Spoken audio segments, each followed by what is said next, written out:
कोई कहानी तो नहीं है, तुमने मट्टी खाई कोई नाय भैया मुंह हिलाए बोले, लेकिन मुंह के अंदर से अंदर मट्टी का ढेला है। मैया ने कहीं मुंह फाड़ के देखा, जैसे ही मुंह को फाड़ा तो मिट्टी का ढेला तो मुंह से गपक से बाहर आ गया। और मैया ने देखा तो उसी मुंह के अंदर सारा ब्रह्मांड, पूरे ब्रह्मांड का दर्शन मैया यशोदा को कन्या के मुख में हो गया। बोलो जय श्री कृष्ण। पूरा ब्रह्मांड कृष्ण के मुख में है। ये मैया ने दर्शन किया, हे भगवान ये मैं कोई ही मुंह देख रही हूँ या टेलीविजन है, क्योंकि मैया यशोदा भी डंडी लेके भाई मुंह के अंदर खड़ी हुई है। बोलो जय श्री कृष्ण। अखिल ब्रह्मांड उस मुंह के अंदर है। मैया तो मानो बावली है नहीं। कन्हैया ने सोची मैया को यदि पता चल रही कि मैं भगवान हूँ तो मैया को ऐसे अपनी माया से पुरोहित कर दिया। तो मैया कहने लगी, हे भगवान ये मैं कहाँ देख रही हूँ, वो को कोई बहन है गए, कोई भ्रम तो नहीं है, ये मैं कहाँ देखो। लेकिन कृष्ण ने पूरे ब्रह्मांड का दर्शन अपने मुंह के अंदर अपनी माँ को बना दिया। बोलो जय श्री कृष्ण। ऐसी अद्भुत लीला करते हैं मेरे प्रभु। तो देखिए कंस की चिंता भी गर्भवती हो रही है। सबसे पहले पूतना को भेजा, ये स्तनों पे जहर लगा करके आई थी भगवान को मारने के लिए, और रूप बदल के आई है। मैया यशोदा के यहाँ प्रवेश कर गई, कन्हैया को गोद में लिया और जैसे उसका स्तनपान कराया, मेरे प्रभु ने दूध के साथ साथ उसके प्राणों को भी खींच लिया। बोलो जय श्री कृष्ण। धड़ाम से जमीन पर गिर पड़ी, बड़ी जोर का अट्टहास हुआ, बड़ी जोर की आवाज भई। सभी ब्रजवासी दौड़े दौड़े आए। देखो तो एक बहुत बड़ी राक्षसी। देखिए राक्षस लोग जो होते हैं ना, चाहे माया से कितना भी रूप बदलते हैं, लेकिन जब अपने असली रूप में मरने के टाइम पे इनका असली रूप आ जाता है। तो पहले तो बड़ी सुंदर गोपी बनकर के आई, लेकिन अभी अपने असली रूप में आ गई। बहुत विकराल राक्षसी है। हे भगवान ये कैसे कैसे राक्षस हैं। तो पूतना का उद्धार किया। एक दिन भगवान श्री कृष्ण को गाड़ी के नीचे पन्ने को रखा हुआ है, जो लकड़ी की गाड़ी होती है, और सभी ब्रज गोपियां माखन मथ रही थी मैदान में। गाड़ी के नीचे भगवान सोए भय थे। तो एक शक्टासुर नाम का दैत्य आया, और जैसे शकट गाड़ी का आकार होता है उसी के ऊपर आकर के लद गया।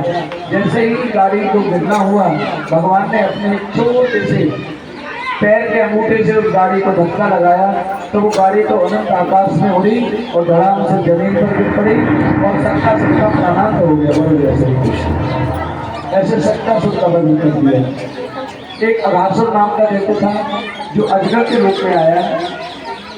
ग्वालवाल तो बेचारे उनको कुछ पता नहीं, छोटे मोटे उसने अपने मुंह को ऐसे फाड़ रखा है, और ऐसे समझो जैसे कोई पहाड़ की गुफा है। बालक तो कह रहे उस सांप के मुंह को कि भैया काना देख तो सही, हमें तो ये कोई बहुत बड़ी गुफा लगे। तो कहने लगे कृष्ण, बोले नहीं ये कोई गुफा गुफा नहीं है, तो इसके चक्कर में मत पड़ो, चलो। बोले ना भैया हम तो जरूर देखेंगे।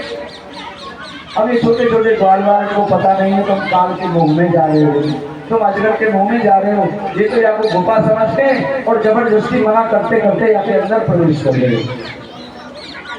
इतनी मोटी वाली झील है, लाल लाल। बोले भैया ये गद्दासु कहाँ है? तो एक दूसरे ग्वालवाल बोले कोई ना पता, जो अच्छी गुफा है ना वहाँ में ऐसे ही गद्दा दिखेगी। वहाँ के इतने इतने बड़े दांत। बोले भैया ये कहाँ है? बोले ये खूंटी होंगी, यहाँ कोई दर्शन करने वाले आए तो अपने फैलान को या खूंटी के ऊपर ही डाल दे। बोलो जय श्री कृष्ण। छोटे छोटे ग्वालवाल हैं, इनको कुछ पता नहीं है कि तुम काल के मुख में हो। कदाचित भगवान का भक्त पाप के अंदर प्रवेश कर जाए, मृत्यु के अंदर प्रवेश कर जाए, तो भगवान उसको उसके अंदर रहने नहीं देते हैं। अब कन्हैया केवल बाहर खड़े हैं। अब अजगर ने सोची कि जिसको मैं मारने आया हूँ वही अभी बाहर खड़ा है, इसीलिए इसने मुंह को बंद नहीं किया। तो कृष्ण ने सोचा कि मेरे भक्त अंदर चले गए, मेरे ग्वालवाल अंदर गए, तो मैं बाहर रहकर के क्या करूँगा, मुझे भी अंदर तो जाना पड़ेगा बचाने के लिए। भगवान ने अघासुर के मुख में प्रवेश किया और जाकर के जैसे ही भगवान श्री कृष्ण ने उसके मुख में प्रवेश किया, अजगर ने अपने मुंह को बंद कर दिया। बोलो जय श्री कृष्ण। जैसे ही मुंह को बंद किया, भगवान ने बड़ा आकार अपना बनाया और उसके मुंह को फाड़ दिया और उसके 2 टुकड़े कर दिए, उसका प्राणांत हो गया। बोलो जय श्री कृष्ण।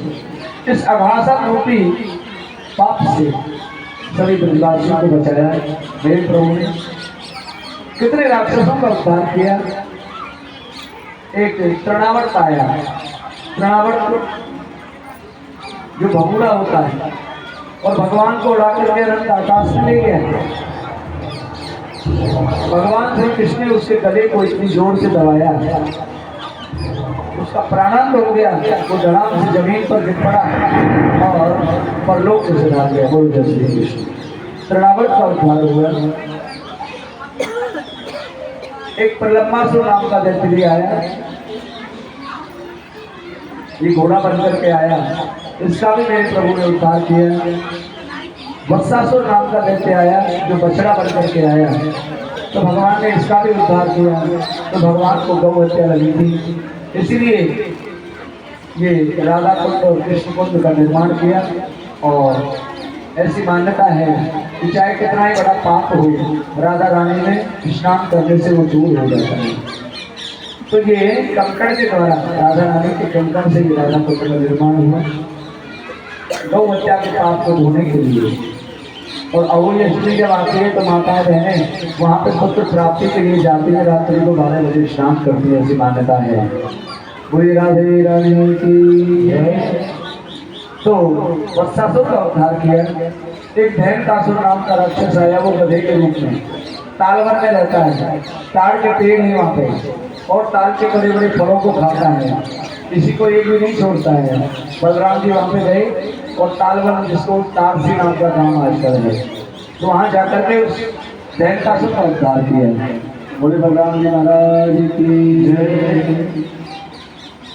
और अनेक राक्षसों को वंश ने भेजा है।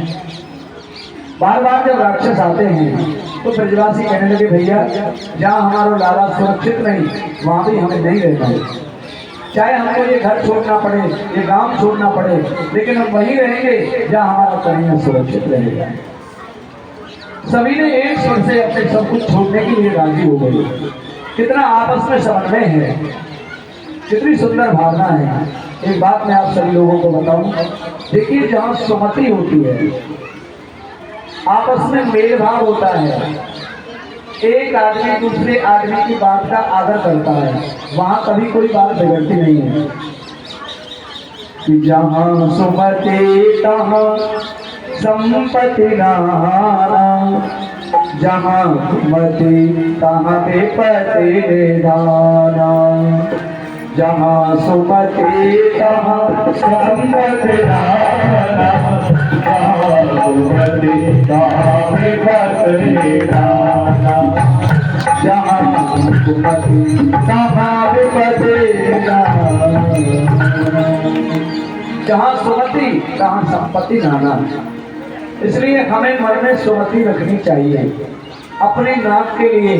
कई बार हम इतने अड़ जाते हैं किसी बात के ऊपर कि चाहे घर का नुकसान हो जाए, लेकिन अपनी नाक नीची नहीं होनी चाहिए। नहीं, अच्छाई बुराई को, हानि लाभ को हमें देखना चाहिए, और अपनी नाक को इतनी ऊंची भी नहीं समझना चाहिए कि किसी का नुकसान हो, अपने घर परिवार का ही नुकसान हो जाए। और जो अपने से बड़े